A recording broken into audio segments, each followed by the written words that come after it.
Juicio final. Chapter 3. Señor Coward, soy Roy Black, que lleva un periodista de Miami a interesarse por lo que ocurre acá en el condado de Escambia. Gracias por devolverme la llamada, señor Black. Siento curiosidad por uno de sus clientes, un tal Robert Earl Ferguson. Bueno, cuando la secretaria me pasó su mensaje, imaginé que quería hablar sobre el señor Ferguson. ¿Qué quiere saber? Todo lo que sepa de su caso.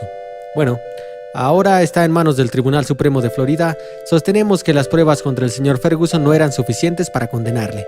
Y también solicitamos que el juez competente desestime su confesión. Debería usted leerla. Tal vez sea el documento de este tipo más amañado que haya visto en mi vida. Como si la propia policía lo hubiera redactado en comisaría. Y sin esa confesión, no hay base legal. Si Robert Earl no dice lo que ellos quieren que diga, no dura ni 2 minutos ante el tribunal. Ni siquiera en el peor tribunal, el más sudista y racista del mundo. ¿Y qué pasa con las muestras de sangre? El laboratorio policial del condado de Escambia cuenta con muy pocos medios, no como los que hay en Miami. Solo identificaron el grupo sanguíneo cero positivo, es el grupo al que corresponde el semen hallado en el cadáver, el mismo que tiene Robert Earl. Claro que en este condado, unos 2,000 hombres tienen el mismo tipo de sangre, pero la defensa olvidó contrainterrogar sobre ello al personal médico. ¿Y el coche? Un Ford verde con matrícula de otro estado. Nadie identificó a Robert Earl, y nadie aseguró con certeza que la niña hubiera subido a su coche. Coño, que no era lo que ustedes llaman una prueba circunstancial, sino casual. Su defensa fue de lo más inepta. ¿Usted no era su abogado entonces? No, señor, no tuve el honor. ¿Ha impugnado la competencia de la defensa? Todavía no, pero lo haremos. Un estudiante de tercero de Derecho podía haberlo hecho mejor, incluso un estudiante de último año de instituto. Y eso me cabrea. No veo el momento de redactar mi alegato, pero tampoco quiero quemar toda mi artillería al empezar. ¿A qué se refiere? Señor Coward, ¿conoce el tipo de apelación que se interpone en los casos de pena máxima? La idea es no dejar de dar pequeños mordiscos a la manzana. Así podré alargar años y años la vida de ese pobre imbécil, lograr que la gente olvide y dar al tiempo la oportunidad de hacer algo bueno. No debes juzgar tu mejor baza al principio, porque eso llevaría a tu muchacho derechito a la vieja silla. Ya me entiende. Pero supongamos que se trata de un hombre inocente. ¿Eso le ha dicho Robert Earl? Sí. Pues a mí también. Y bien, señor Black, ¿le cree usted? Puede. Es una cantinela que he oído demasiadas veces de alguien que disfruta la hospitalidad del estado de Florida. Pero entiéndalo, señor Coward, no me permito suscribir la culpabilidad o la inocencia de mis clientes. Tengo que ocuparme del mero hecho de que han sido condenados en un tribunal y tienen que apelar en otro tribunal. Si puedo evitar una injusticia, bueno. Cuando me muera y vaya al cielo, me recibirá un coro de ángeles con unas trompetas de fondo. Claro que a veces también puedo meter la pata, y entonces es posible que me vea en un lugar muy distinto, rodeado de colegas con orcas y rabitos puntiagudos. Así es la ley, señor, pero usted trabaja para un periódico, y los periódicos influyen mucho más que yo en la opinión pública sobre el bien y el mal, la verdad y la justicia. Además, un periódico tiene muchísima más influencia sobre el juez competente que podría emplazar una nueva vista, o sobre el gobernador y el consejo de indultos. Ya me entiende. Tal vez usted podría hacer algo por Robert Earl. Podría. ¿Y por qué no lo visita? Es muy inteligente y educado. Habla mucho mejor que yo. Posiblemente sea lo bastante inteligente para ejercer la abogacía. Desde luego, es más inteligente que ese abogado que lo defendió, que seguro que echa una cabezadita cada vez que sientan a un cliente suyo en la silla eléctrica. Hábleme de ese abogado. Un tipo viejo. Debe de llevar 100 o 200 años defendiendo casos. Pachoula es un lugar pequeño. Todo el mundo se conoce. Vienen al juzgado del condado de Escambia y es como una fiesta. Una fiesta para celebrar el caso de un asesinato. Yo no les caigo demasiado bien. Ya. Claro que Robert Earl tampoco les caía demasiado bien, ya sabe. Un negro que va a la universidad y todo eso y vuelve a casa en un cochazo. Puede que la gente sintiera alivio cuando lo arrestaron. No están acostumbrados a estas cosas, y tampoco a asesinos violadores. ¿Cómo es ese lugar? Como se lo imagina usted, un hombre urbano. Es algo así como lo que los periódicos y la Cámara de Comercio llaman el Nuevo Sur. Allí conviven ideas innovadoras y rancias, aunque a fin de cuentas, eso tampoco es tan malo. De hecho, montones de dólares para el desarrollo van a parar a sus arcas. Entiendo. Acérquese y eche usted mismo un vistazo. Pero déjeme darle un consejo.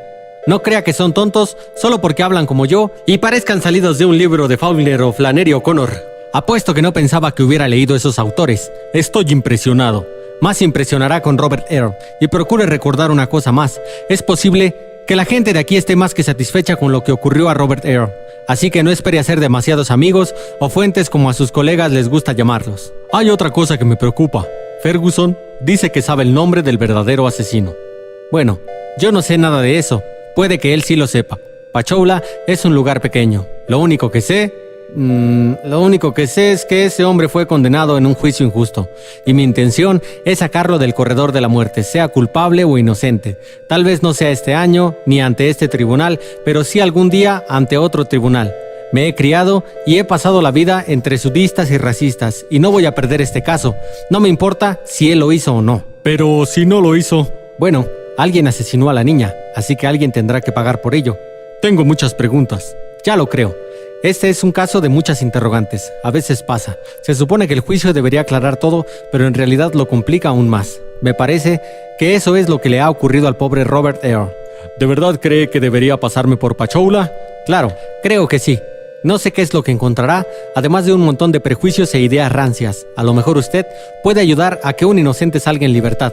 Entonces, ¿le parece que es inocente? ¿He dicho eso? No.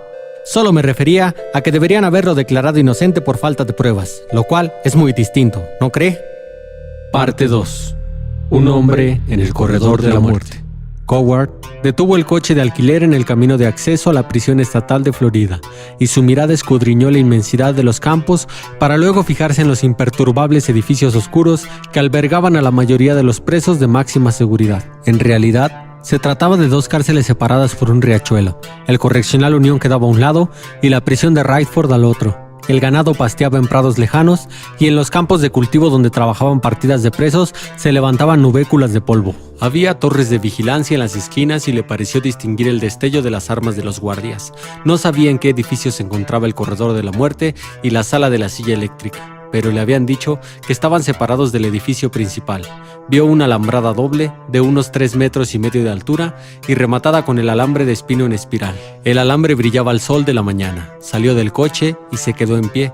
Un pinar crecía verde y enhiesto al borde del camino, como acusando al limpio cielo azul. Un soplo de brisa hizo susurrar las ramas y refrescó la frente de Coward. No le había costado convencer a Will Martin y a los demás del equipo editorial de que le dieran carta blanca para investigar las circunstancias de aquel caso, aunque Martin había manifestado cierto escepticismo gruñón al que Coward había restado importancia. ¿Te acuerdas de Pitts Lee? Freddie Pitts y Wilbur Lee habían sido condenados a muerte por el asesinato del encargado de una gasolinería en el norte de Florida. Los dos habían confesado un crimen que no habían cometido. Uno de los periodistas más famosos del jornal se había pasado años escribiendo artículos exigiendo su puesta en libertad. Ganó el Pulitzer. Era lo primero que les contaban a los recién llegados a la redacción del jornal. Aquello era diferente. ¿Por qué? Ocurrió en 1963 y bien podría haber sido 1863. Las cosas han cambiado. ¿En serio? ¿Y qué me dices de ese tipo de Texas, aquel al que el realizador de documentales sacó del corredor de la muerte? Era diferente. ¿Cómo que diferente? Buena pregunta. Vale, ve, tienes mi bendición. Y recuerda, cuando termines de interpretar una vez más el papel de periodista, siempre podrás regresar a tu torre de marfil. A continuación, lo acompañó hasta la puerta. Se informó a la sección de noticias locales, que prometió prestar ayuda en caso de necesitarla. Sin embargo, había detectado una pizca de recelo por el hecho de que la historia hubiera ido a parar a sus manos. Reconocía la ventaja que tenía sobre la plantilla local. En primer lugar, iban a permitirle trabajar solo. La sección local habría asignado la historia a un equipo, al igual que tantos otros periódicos y canales de televisión. El jornal disponía de un equipo de investigación a tiempo completo al que le llamaban el equipo del primer plano, o el equipo I, que habría abordado la noticia con la sutileza de una fuerza invasora. Y Coward cayó en la cuenta de que, a diferencia de los periodistas en plantilla fija, él no estaría sujeto a ningún plazo. Y no tendría encima ningún redactor jefe adjunto todo el día pendiente de la noticia. Descubriría lo que pudiera, lo organizaría como él considerase conveniente y escribiría como quisiera. Trató de aferrarse a este último pensamiento, blindarse contra la decepción. Pero cuando el coche lo acercaba a la prisión, notó que se le aceleraba el pulso. Unas señales de aviso en el camino informaban a los transeúntes de que nada más entrar en la zona consentían en ser registrados y de que hallarse en posesión de armas de fuego o narcóticos le supondría pasar una temporada entre rejas. Traspuso una verja en la que un guardia de uniforme gris cotejó su identificación con una lista y con poca amabilidad le indicó que siguiera adelante. Luego aparcó en la zona de visitantes y entró en el edificio de administración. Hubo cierta confusión cuando topó con una secretaria que al parecer había perdido su solicitud de entrada. Coward esperó pacientemente junto al mostrador mientras ella revolvía documentos, disculpándose nerviosamente. hasta encontrarla. Entonces le pidió que esperara en una sala contigua. Un agente lo escoltaría hasta el lugar en que iba a encontrarse con Robert Earl Ferguson. Pasados unos minutos, un hombre mayor con porte de marín entró en la sala. Tendió a Coward una mano enorme y nudosa. Sargento Roger, soy el agente del día del corredor. Mucho gusto. Señor Coward, hay algunas formalidades si no le importa. ¿Cómo cuáles? Debo cacharle y registrar su grabadora y su maletín. Y tengo un formulario que usted debe firmar en previsión de que lo tomen como rehén. ¿Qué es eso? Es solo un formulario en el que reconoce entrar en la prisión estatal de Florida por iniciativa propia y promete, en el caso de ser tomado como rehén durante su visita, no demandar al Estado y no esperar que se tomen medidas extraordinarias para ponerle en libertad.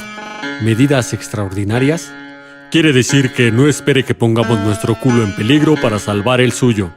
Suena a mal negocio. Así es. La prisión es un mal negocio para todo el mundo, menos para los que podemos volver a casa por la noche. Coward firmó el formulario con una rúbrica falsa. Bueno, no puedo decir que me dé confianza así de entrada. Bah, no tiene de qué preocuparse. No si visita a Robert Earl. Es todo un caballero y está cuerdo. Mientras hablaba, registró metódicamente el maletín de Coward. También desmontó la grabadora para inspeccionarle las tripas y abrió el compartimiento de las pilas para asegurarse de que era precisamente eso lo que había en su interior.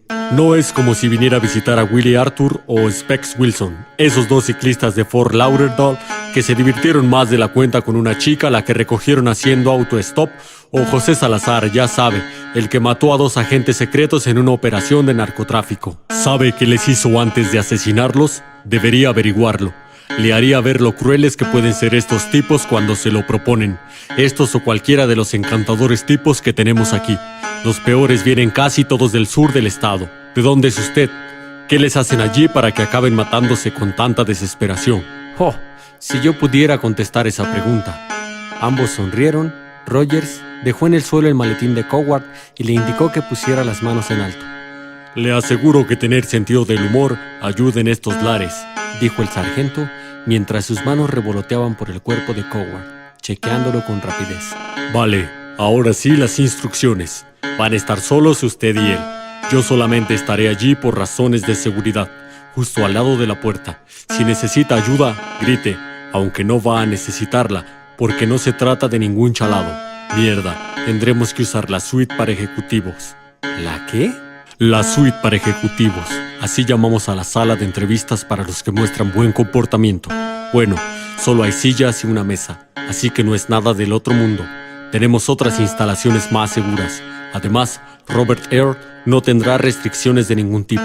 Ni siquiera le pondrán grilletes. Quiero decir, le puede ofrecer un cigarrillo. No pienso hacerlo. Bien, chico listo. Si él le ofreciera documentos, podría aceptarlos. Pero si usted quisiera darle algo, yo tendría que examinarlo primero. ¿Darle algo como qué? Bueno, tal vez una lima, una sierra y un mapa de carreteras. Coward pareció sorprendido. Solo bromeo. Claro que aquí dentro esta es la clase de bromas que nunca solemos hacer. Las evasiones no tienen nada de divertido, ¿sabe? Pero hay muchas maneras de huir de una prisión, incluso del corredor de la muerte. Muchos internos piensan que hablar con periodistas es una de ellas. ¿Ayudarles a huir? Bueno, ayudarles a salir. Todo el mundo quiere que la prensa se interese por su caso.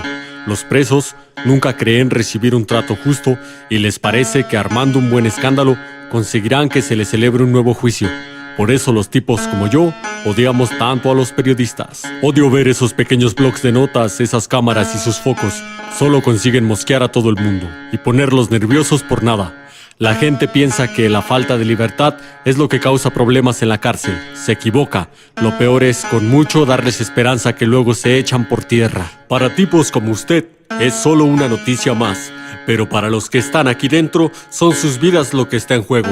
Ellos se inventan una historia, la historia adecuada, y luego acaban saliendo de aquí. Usted y yo sabemos que no necesariamente es cierta. Eso provoca decepción, mucha decepción, además de rabia y frustración. Y eso causa más problemas de los que se imagina. Lo que queremos es rutina, no falsas esperanzas ni sueños, solo que un día sea exactamente como el anterior. No suena muy emocionante, pero seguro que no le gustaría pasarse por una prisión cuando las cosas se ponen emocionantes. Bueno, lo siento, pero he venido a comprobar algunos datos. La experiencia me dice, señor Coward, que no existen más de 2 datos. Uno es que nacemos y el otro es que morimos. Pero tranquilo, yo no soy tan duro como algunos. Me gusta que haya un pequeño cambio de ritmo dentro de lo razonable. No le entregue nada, solo empeoraría las cosas. ¿Peor que el corredor de la muerte?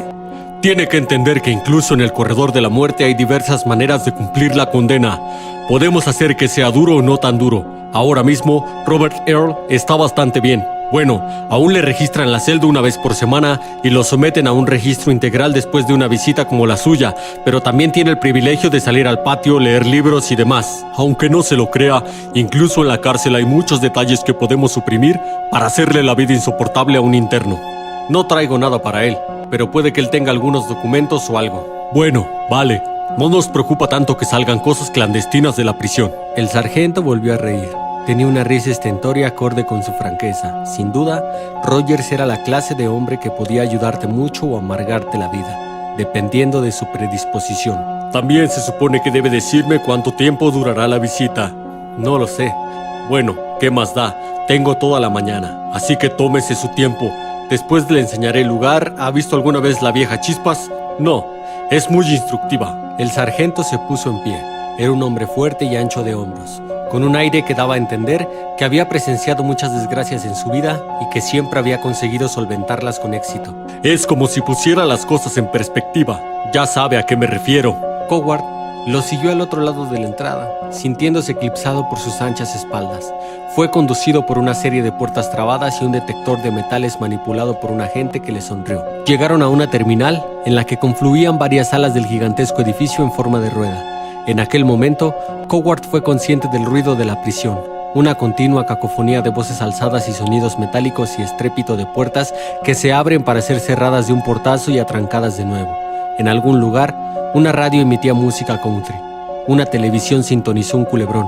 Oyó las voces y, acto seguido, la consabida música de los anuncios. Tuvo una sensación de movimiento alrededor, como si estuviera en medio de la fuerte corriente de un río, aunque salvo el sargento y un par de agentes en una pequeña cabina en el centro de la sala, no había casi nadie más.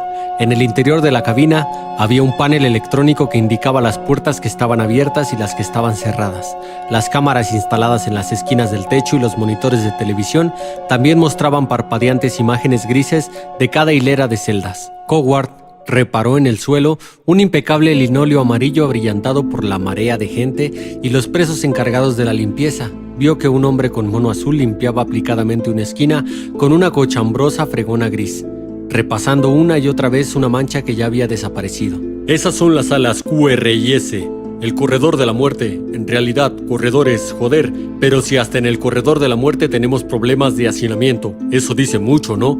La silla está ahí abajo. Esa se parece a las otras zonas, pero no es igual. No, señor. Coward clavó la mirada en los pasillos altos y estrechos.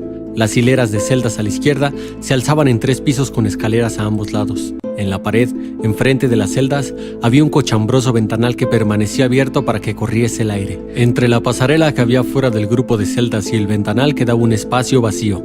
Cayó en la cuenta de que los presos podían estar encerrados en cada una de aquellas diminutas celdas y mirar al cielo por entre las rejas. Desde una distancia de unos 9 metros, que bien podría ser de millones de kilómetros, sintió un escalofrío. Ahí está Robert Earl. Coward se volvió y vio que el sargento señalaba una pequeña jaula de barrotes en una alejada esquina de la terminal. Dentro, 4 hombres sentados en un blanco de hierro le miraban fijamente. 3 de ellos llevaban monos azules, como el que había visto pasando la fregona. El cuarto iba vestido de naranja butano, parcialmente oculto por los otros hombres. Nadie quiere vestir de butano, dijo el sargento en voz baja, porque eso significa que el reloj de la vida ha empezado la cuenta atrás. Coward se encaminó hacia la jaula, pero el sargento lo retuvo por el hombro. Notó la fuerza en sus dedos. Se equivoca de camino. La sala de entrevistas está ahí. Cuando alguien viene de visita, registramos al preso y hacemos una lista de todo lo que lleva. Documentos, libros de derecho, lo que sea. Luego lo aislamos allí mismo, antes de traerlo con usted. Al final, cuando queda todo dicho y hecho, invertimos el proceso. Se hace jodidamente eterno, pero es por seguridad. Ya me entiende. Lo hacemos por nuestra propia seguridad. Coward asintió y fue conducido a la sala de entrevistas. Era una habitación blanca, con una mesa de acero en medio y un par de viejas sillas marrones llenas de marcas. En una pared había un espejo, en el centro de la mesa un cenicero y nada más. ¿El espejo es de 2 caras? En efecto. ¿Algún problema? No. Oiga, ¿está seguro de que esta es la suite para ejecutivos? Se volvió hacia el sargento y sonrió. Nosotros los tipos de ciudad estamos acostumbrados a más comodidades. Justo lo que pensaba. Perdone, pero esto es lo que hay. Ya, está bien. No se preocupe. Gracias. Tomó asiento y esperó a Ferguson. A primera vista, el preso era un joven de unos 25 años, 1,80 m y complexión menuda. No obstante, poseía una engañosa fuerza nervuda que le transmitió con su apretón de manos. Robert Earl Ferguson se había remangado y lucía unos brazos fibrosos. Era delgado, de caderas estrechas y hombros de corredor de fondo, y con la gracia natural de un atleta en los andares. Llevaba el pelo corto, su mirada era despierta, vivaz y penetrante. Por un momento, Matthew Coward tuvo la sensación de que el preso lo estaba tanteando, juzgando, interpretando y grabando. Gracias por venir, señor Matthew Coward.